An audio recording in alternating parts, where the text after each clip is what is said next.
మీరు ఎందుకు అక్కడ ఉండి ఫైట్ చేయలేకపోయారు? ఎందుకు మీరు బయటకు వచ్చి అలిగేషన్స్ వేస్తున్నారు? అంటే అవసర రీత్యా మీరు అక్కడ ఉన్నట్టే కదా. ఇప్పుడు ఏ అవసరం రీత్యా అండి? అంటే మీకు కావాల్సిన పొజిషన్స్ కోసం. మీకు తెలియదే కాదు నేను చెప్పేదేనండి.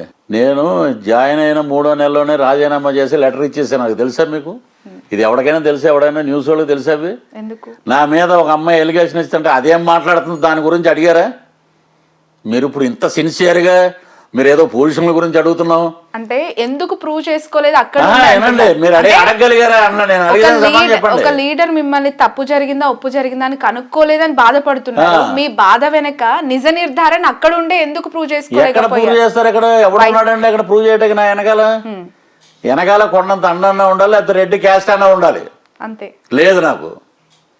నేను కాపు, వెస్ట్ గోదావరి, బార్న్, తాడేపల్లిగూడెం. ఎందుకు రెడ్డి ముద్ర వేస్తున్నారు? రెడ్డిలు కాకుండా మిగతా చాలా మంది, చాలా మంది మిగతా ఇతర కులస్తులు ఎవరు లేరు? ఎవరు ఉన్నారండి అక్కడ చెప్పండి? రెడ్లు అంటే అద్భుతం. ఓకే.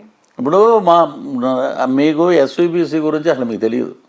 కింద అలిపిరిలో ఉంటుంది ఒక చిన్న ఆఫీసు, పైన కొండ మీద ఉండేది తిరుమల తిరుపతి దేవస్థానం. అక్కడ జరిగే తప్పులకి దీంట్లో అసలు ఇంత ఏమంటారు, ఇసుక రేణు అంత కూడా ఉంటుంది ఇక్కడ. అదే ఎస్విబిసి ఆఫీసులో బ్రహ్మోత్సవాలు జరుగుతున్నప్పుడు పైన గరుడ సేవ, కింద కాంత సేవ అని చెప్పి గతంలో జరిగింది. ఈనాడులో హెడ్డింగ్లతో పాటు వచ్చినాయి. అంతకుముందు ఒక సీఈఓని కూడా ఇలాంటి మ్యానిపులేట్ చేసి బయటికి తోసారు. అలాగే ఇంకొక ఎంప్లాయర్స్ని బయటికి తోసారు. వీళ్ళు ఎస్విబిసిలో పనులు చేసుకునే వాళ్ళందరూ ఎన్ని రకాల గొడవలు పడి అవన్నీ భజనల రూపంలో మార్చుకొని కొంతమంది ఉన్నారు అక్కడ. మనం ఎమడలేము, పొసగలేము అని చెప్పి నేను 3వ నెలలోనే ఎవరెవరైతే ఉన్నారో వాళ్ళ పేర్లన్నీ రాసి తీసుకెళ్ళి నేను అక్కడ అప్లై చేస్తే ఇంకో 3 నెలలు ఉండండి అన్నారు. ఉండకుండా అప్పుడే వెళ్ళిపోయి ఉంటే నాకు ఈ పెంట ఉండేది కాదు.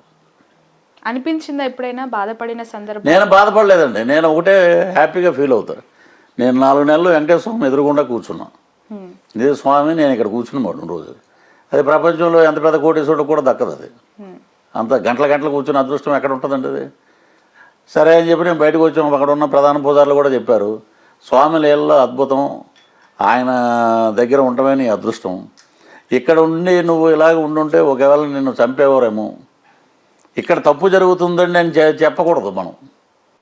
అంటే నిత్య సేవల్లో భాగమై 4 గంటలు మీరు స్వామివారి ఎదురుగా కూర్చోవాల్సిన భాగ్యం మీకు దక్కిన పరిస్థితుల్లో మీ విషయంలో నిజం కాదు, ఒక అపవాదు నా మీద వచ్చింది అనుకున్నప్పుడు సాక్షాత్తు వెంకటేశ్వర స్వామి కూడా రక్షించలేకపోయాడే నన్ను అనే బాధ ఎప్పుడు మీకు? పెద్ద మాటలు ఆ స్వామి మీద పెట్టకండి.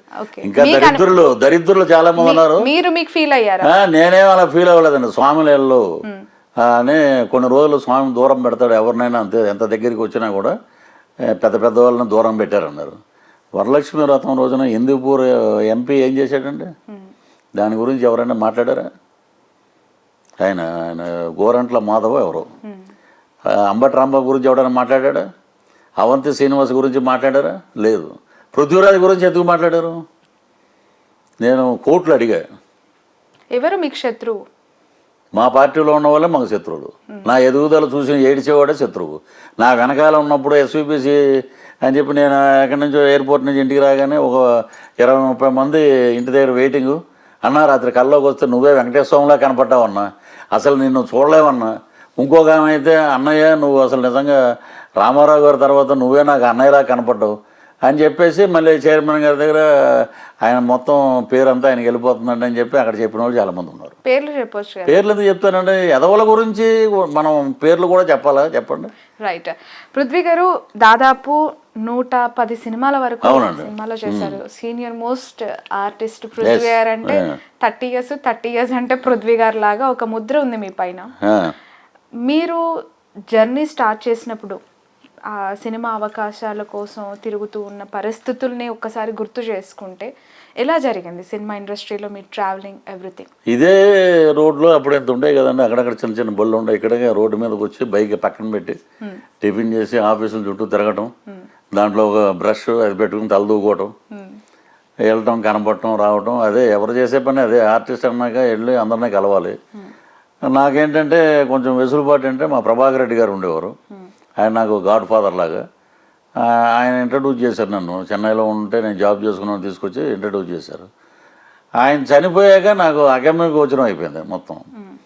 తర్వాత ఆయన బ్లెస్సింగ్సే నన్ను కాపాడిని. అలాగా 1 by 1 అలాగ ఇతను పెట్టుకుంటే బాగుంటుంది, బాగా కామెడీగా మాట్లాడతాడు, ఎంటర్టైన్మెంట్గా ఉంటుంది.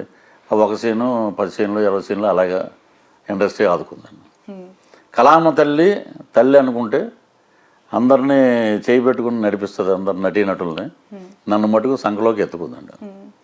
ఎందుకు చాలా మందికి అంటే ఈ జనరేషన్లో ఉన్న వాళ్ళందరికీ కూడా 30 years అనేది ఎందుకు బైలైన్ అయిపోయింది పృథ్వీ గారికి? అవునండి. ఎందుకు? అది నేను కాకుండా వేరే ఆర్టిస్ట్ ఎవరితోటో పలికించినా కూడా ఆ వర్డింగ్కి ఉన్న ఇది మాట, అది పవరు. ఓకే. కృష్ణవంశీ గారు ఆలోచించి ఒకసారి 30 years అని చూడరా అన్నాడు ఆయన.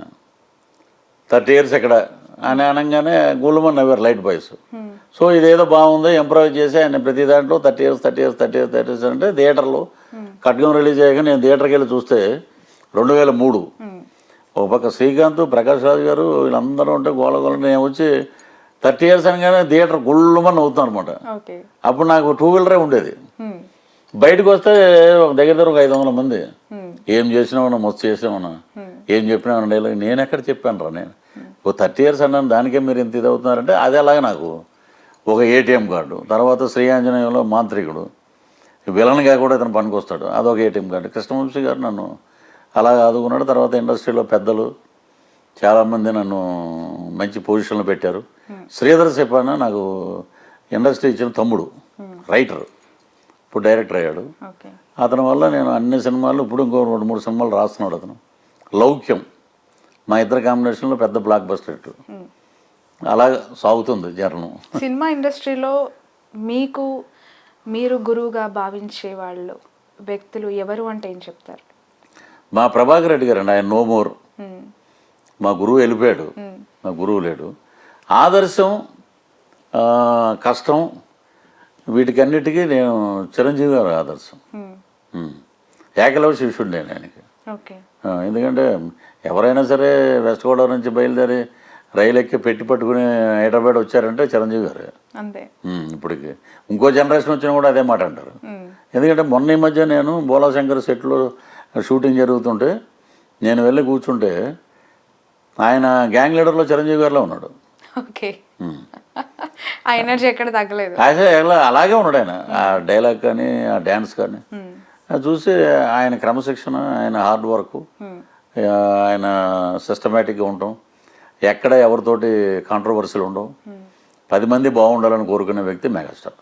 ట్రంక్ పెట్ట పట్టుకొని ఆయన సినిమాలు చూస్తూ రైలు ఎక్కేసి వచ్చేస్తారు చాలా మంది అని అంటున్నారు.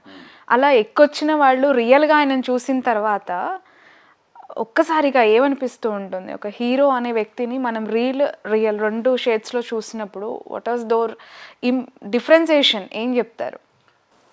నేను అలాగే పెట్టి పట్టుకు వచ్చాను. బట్ ట్రంక్ పెట్టి కదండి, ఏదో ఒక పెట్టి పట్టుకుని వచ్చాను. గరాణ 3 షూటింగ్ జరుగుతుంది అప్పుడు, ఫైట్. ఆ ఫైట్ దూరం నుంచి ఫైట్ చూసేవాడు అనమాట. మనం అభిమానించే మెగాస్టార్ ఆయన ఫైట్. అది చూసి ఏం మాట్లాడాలో అక్కడికి వెళ్ళలేం మనం దగ్గరికి, మనం ఎవరికి తెలియదు, తోసేసేవారు జనం.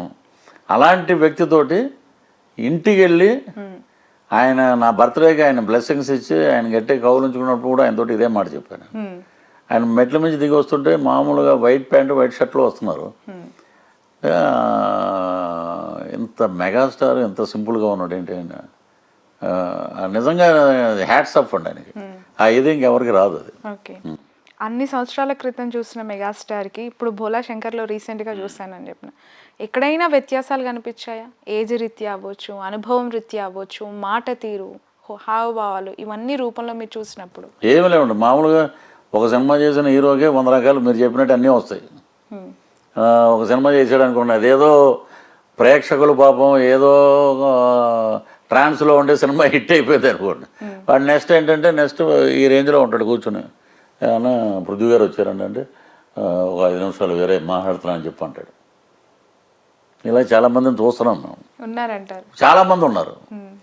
చిరంజీవి గారి దగ్గర మేము అప్పుడు ఎలా మాట్లాడామో ఆయన ఎలా మాట్లాడారు, మొన్న కూడా అలాగే ఉన్నారు ఆయన. సినిమా ఇండస్ట్రీలో భజన చేయకపోతే అవకాశాలు రావు. చిన్న హీరోనా పెద్ద హీరో అనేది వ్యత్యాసం పక్కన పెడితే, జస్ట్ ఒక మొదటి సినిమా హిట్ అయ్యి రెండో సినిమాలోకి అడుగు పెట్టిన హీరోకి కళ్ళు ఎక్కడో నెత్తిలో ఉంటాయి.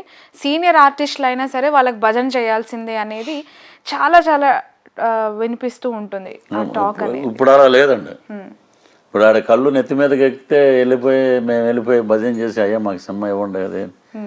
నీకే శుక్రవారం వస్తే నీ సినిమా ఆడుతుందో లేదో తెలియదు, ఈడు మా క్యారెక్టర్లు ఇవ్వడం ఏంటి? అలాంటి వాళ్ళు ఎవరు లేరండి, అందరూ సీనియర్స్. బట్ ఏంటంటే కొంచెం బిల్డప్ తగ్గించుకోవాలి. హీరోస్ బిల్డప్ ఇప్పుడు కొత్తగా వచ్చి